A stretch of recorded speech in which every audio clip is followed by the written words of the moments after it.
एक छोटे से धूल भरे गांव में एक युवक रहता था जिसका नाम था माधव। माधव कोई साधारण युवक नहीं था, वो ठाकुर जी का दीवाना था। उसका बचपन गांव के उस प्राचीन मंदिर की छाया में बीता था जहां सदियों पुरानी शंख ध्वनि और अगरबत्ती की सुगंध हवा में तैरती रहती थी। माधव के माता पिता बेहद धार्मिक थे। उन्होंने उसे बचपन से ही भगवान कृष्ण की कहानियां सुनाई, उन्हें ठाकुर जी कहकर पुकारना सिखाया। माधव ने अपने माता पिता के चरणों में बैठकर सीखा था कि जीवन का सार सिर्फ और सिर्फ ठाकुर जी की सेवा में है।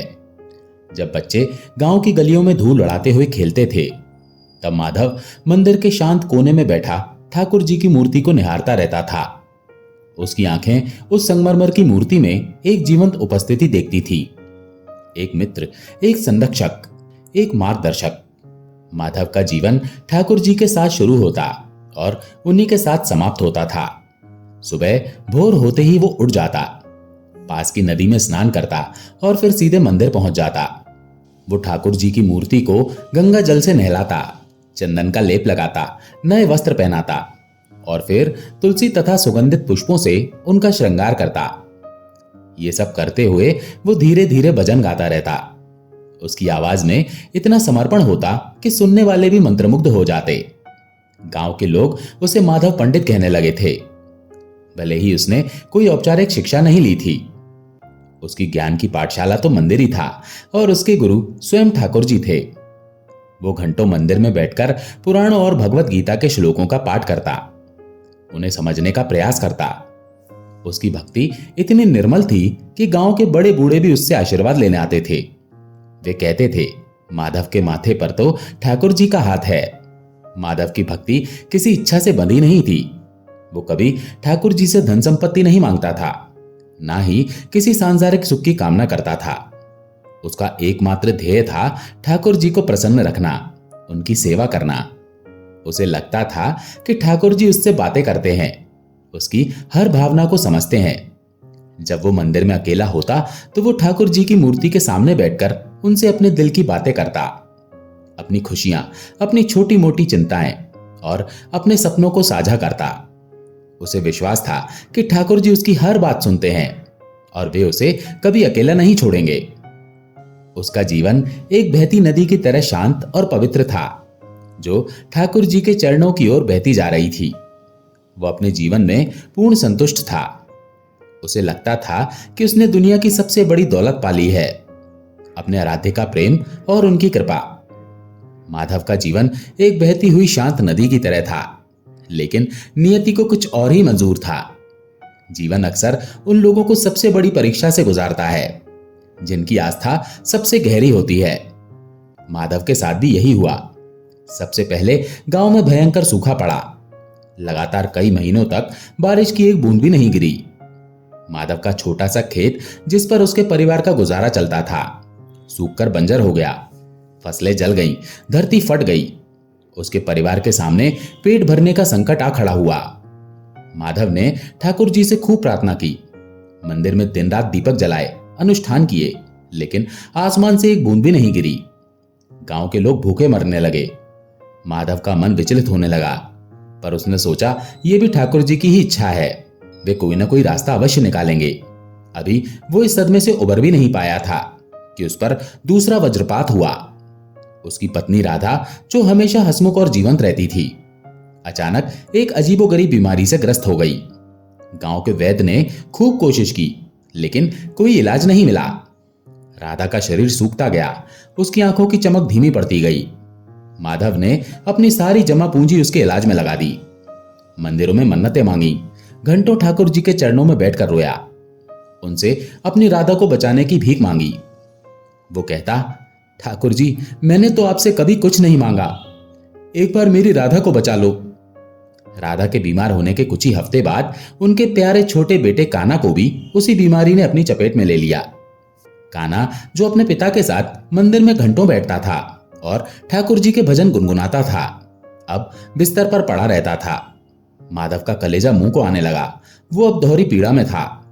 एक तरफ पत्नी की गिरती सेहत और दूसरी तरफ काना, जो पल पल कमजोर होता जा रहा था। माधव ने सब कुछ छोड़ दिया। उसने खाना पीना बंद कर दिया। वो बस रोता रहता और ठाकुर जी से मिन्नतें करता। उसकी आंखें सूज गई थी, उसका शरीर दुर्बल हो गया था, लेकिन उसके मन में अभी भी एक हल्की सी उम्मीद थी कि ठाकुर जी कोई चमत्कार करेंगे, मगर होनी को कौन टाल सकता है। एक अंधेरी रात जब आसमान में चांद भी बादलों में छिपा था, राधा ने अंतिम सांस ली। माधव ने उसे अपनी बाहों में लिया, उसके ठंडे पड़ते शरीर को महसूस किया। उसका दिल चीख उठा, लेकिन आवाज गले में ही घुट गई। अभी वो राधा के गम से उबर भी नहीं पाया था कि कुछ ही दिनों बाद उसका नन्हा कान्हा भी उसे छोड़कर चला गया। माधव के जीवन से खुशियों के सारे रंग छिन गए। उसका संसार उजड़ गया था। जिस पत्नी को वो अपनी अर्धांगिनी मानता था और जिस बेटे को अपनी आत्मा का अंश, वे दोनों उसे छोड़कर चले गए थे। माधव अकेला रह गया था, बिल्कुल अकेला। उसकी वर्षों की अटूट आस्था हिल गई थी। जिस ठाकुर जी पर उसने अपना पूरा जीवन समर्पित कर दिया था, जिस पर उसने हर दुख सुख में भरोसा किया था, उसे लगा कि उन्होंने ही उसे अकेला छोड़ दिया है। उसके मन में एक भयानक प्रश्न उठा, क्यों? मैंने क्या गलती की? क्या मेरी भक्ति झूठी थी?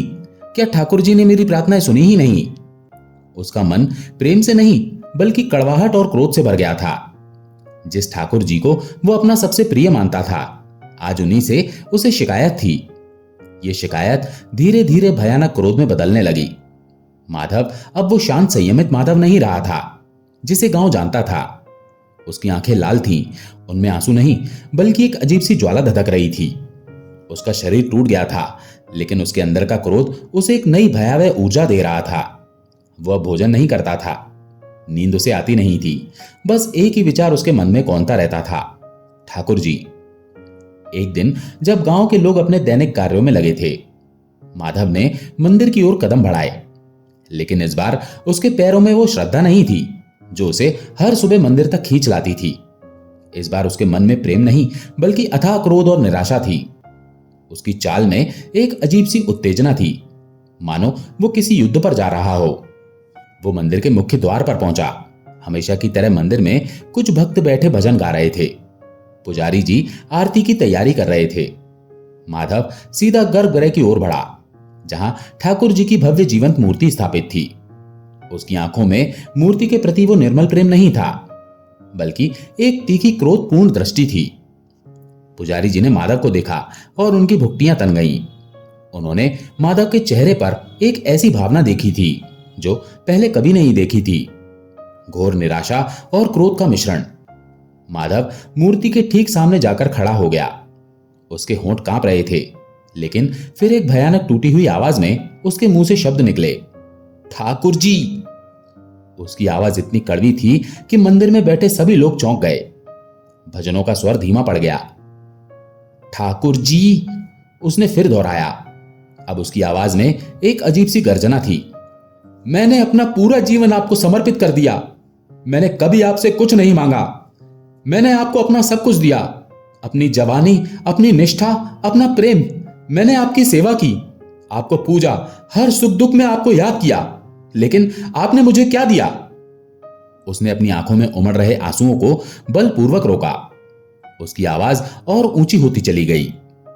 आपने मेरी फसल छीन ली, मुझे भूखा मरने के लिए छोड़ दिया। आपने मेरी राधा को छीन लिया, मेरे बच्चों को छीन लिया। आपने मुझे अकेला छोड़ दिया। क्या यही आपकी भक्ति का फल है?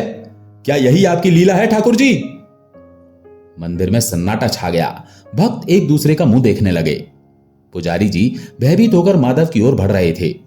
किसी को विश्वास नहीं हो रहा था कि ठाकुर जी का इतना बड़ा भक्त आज उन्हीं से ऐसे सवाल कर रहा है। माधव का क्रोध अब अपनी चरम सीमा पर पहुंच चुका था। उसकी नसें तन गई थीं, उसकी आंखें अंगारे बरसा रही थीं। उसने अपने हाथों को हवा में उठाया और चिल्लाते हुए कहा, जैसे किसी अदृश्य शक्ति को चुनौती दे रहा हो, अगर आप वाकई भगवान हैं तो आपने मुझे क्यों नहीं बचाया? मेरी प्रार्थनाएं क्यों अनसुनी कर दी? अगर आप मेरी बात नहीं मानते, अगर आप मेरे जीवन को बेहतर नहीं बनाते, अगर आप मुझे मेरे सपनों को वापस नहीं दिलाते, मेरे अपनों को वापस नहीं दिलाते। उसने एक पल के लिए अपनी बात रोकी। उसकी आवाज मंदिर की दीवारों से टकराकर गूंज रही थी। उसकी आंखें मूर्ति पर जमी हुई थी, जैसे वो ठाकुर जी की आंखों में झांकने की कोशिश कर रहा हो। फिर उसने एक भयावह धमकी दी, जिसकी कल्पना भी किसी ने नहीं की थी। तो मैं आपको खत्म कर दूंगा, उसने चिल्लाया। उसकी आवाज में एक पागलपन था।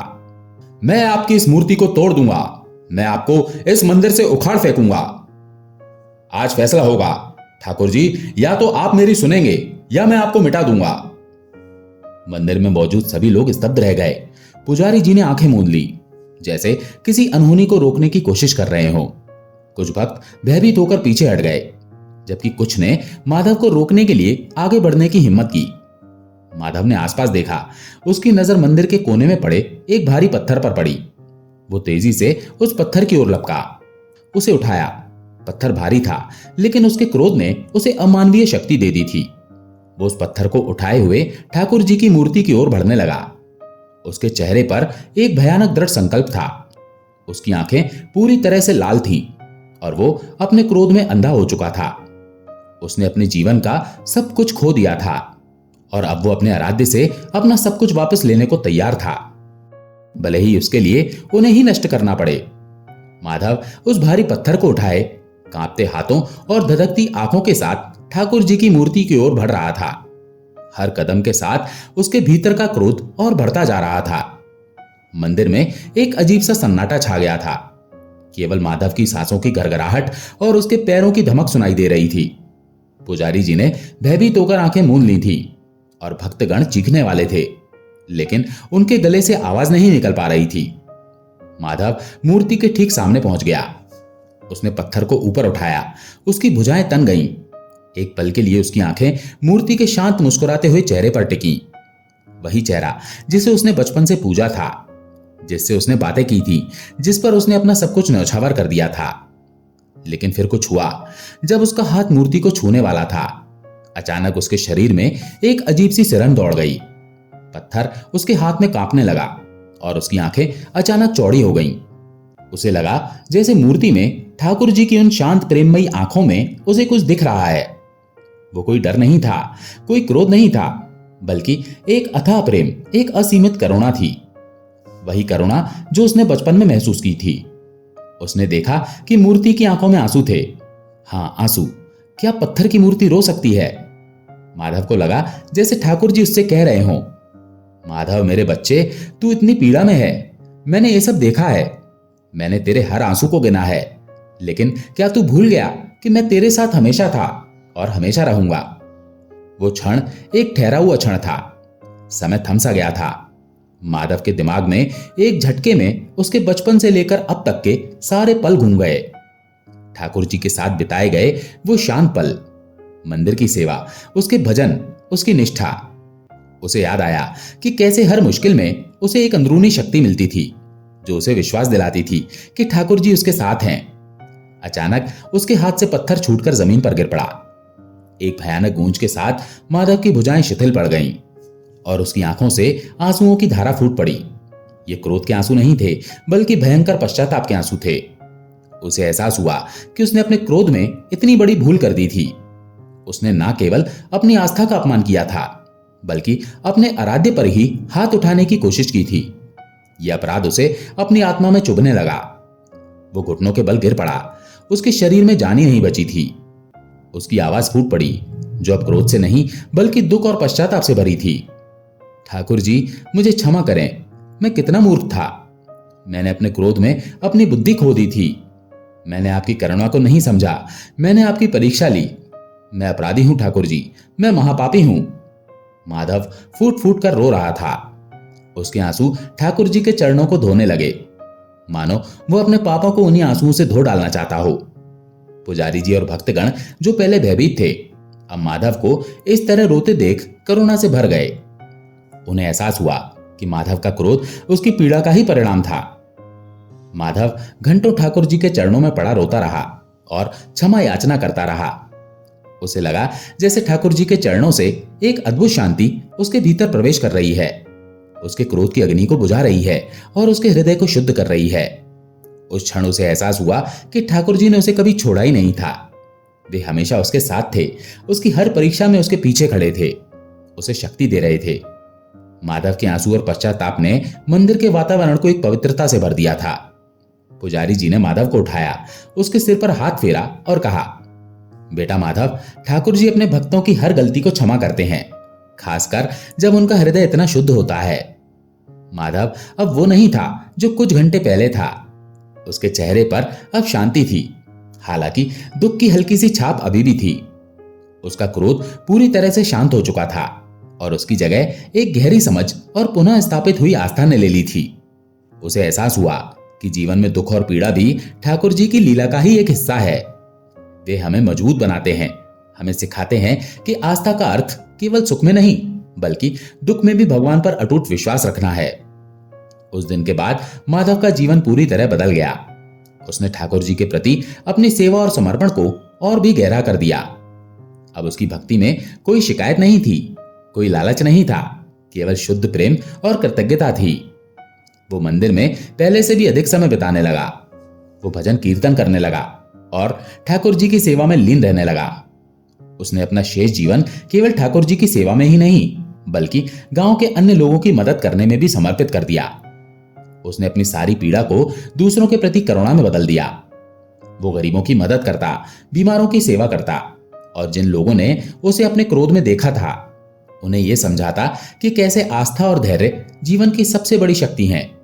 गांव में माधव की कहानी एक किंवदंती बन गई। लोग पहले उसकी धमकी और उसके बाद पश्चाताप के बारे में बातें करते थे। ये कहानी गांव में एक प्रेरणा बन गई जिसने लोगों को यह सिखाया कि भगवान अपने भक्तों को कभी नहीं छोड़ते, भले ही भक्त क्रोध या निराशा में कुछ गलत कर दे। सच्चा विश्वास वही है जो हर परिस्थिति में अटल रहे।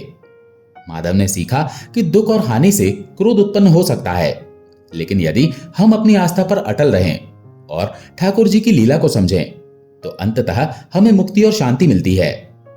उसे एहसास हुआ कि उसके प्रियजन, उसकी पत्नी और उसका बच्चा भले ही शारीरिक रूप से उसके साथ ना हो, लेकिन उनकी आत्माएं ठाकुर जी के चरणों में शांति प्राप्त कर चुकी थी और वे हमेशा उसके हृदय में जीवित रहेंगे। माधव का जीवन एक जीवंत उदाहरण बन गया कि कैसे क्रोध और निराशा की अंधेरी सुरंग से निकलकर आस्था और पश्चाताप के माध्यम से मुक्ति और शांति प्राप्त की जा सकती है। वो अब सचमुच ठाकुर जी का सच्चा भक्त था, जिसने जीवन की सबसे कठिन परीक्षा में भी अपने प्रभु पर अंततः विश्वास बनाए रखा। उसकी आंखों में अब चमक थी, उसके चेहरे पर एक शांत मुस्कान थी और उसके हृदय में ठाकुर जी के लिए असीमित प्रेम था। दोस्तों, आशा है ये कहानी आपको पसंद आई होगी।